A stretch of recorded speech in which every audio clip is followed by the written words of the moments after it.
Lecture du livre des Proverbes. Une femme parfaite, qui la trouvera? Elle est précieuse plus que les perles. Son mari peut lui faire confiance.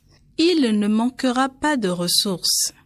Elle fait son bonheur et non pas sa ruine tous les jours de sa vie. Elle sait choisir la laine et le lin et ses mains travaillent volontiers. Elle tend la main vers la quenouille, ses doigts dirigent le fuseau.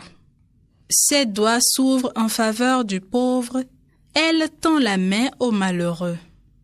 Le charme est trompeur et la beauté s'évanouit.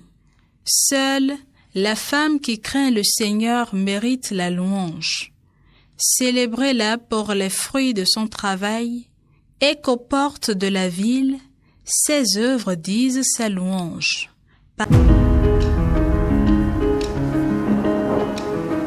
Heureux qui craint le Seigneur. Heureux qui craint le Seigneur. Heureux qui craint le Seigneur et marche selon ses voies. Tu te nourriras du travail de tes mains.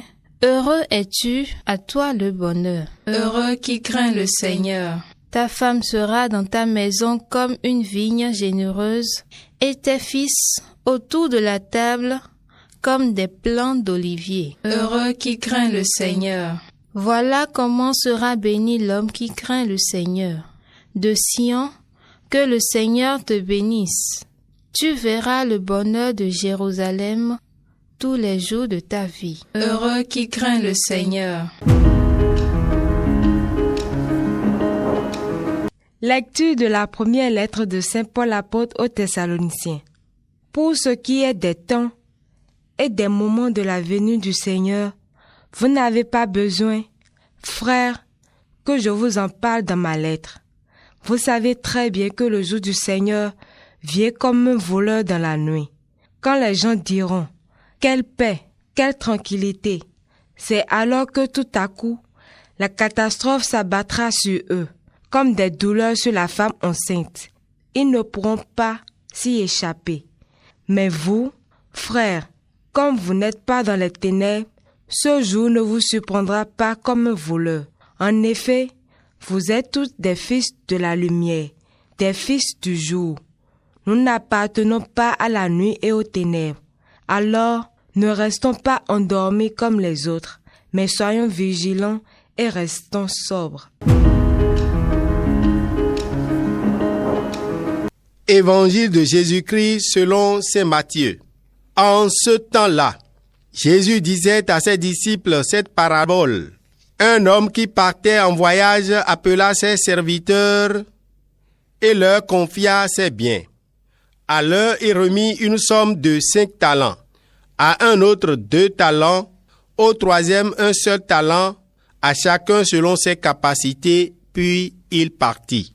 Aussitôt, celui qui avait reçu les 5 talents s'en alla pour les faire valoir et engagea 5 autres.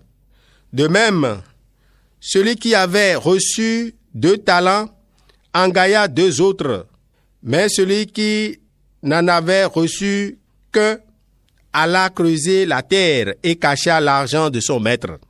Longtemps après, le maître de ses serviteurs revint et il leur demanda des comptes.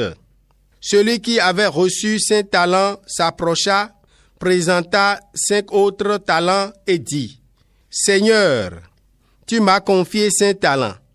Voici, j'en ai gagné 5 autres. » Son maître lui déclara, « Très bien, serviteur bon et fidèle. Tu as été fidèle pour peu de choses. Je t'en confierai davantage. Entre dans la joie de ton maître. » Celui qui avait reçu 2 talents s'approcha aussi et dit, « Seigneur, tu m'as confié 2 talents. Voilà, j'en ai gagné 2 autres. » Son maître lui déclara, « Très bien, serviteur, bon et fidèle. Tu as été fidèle pour peu de choses.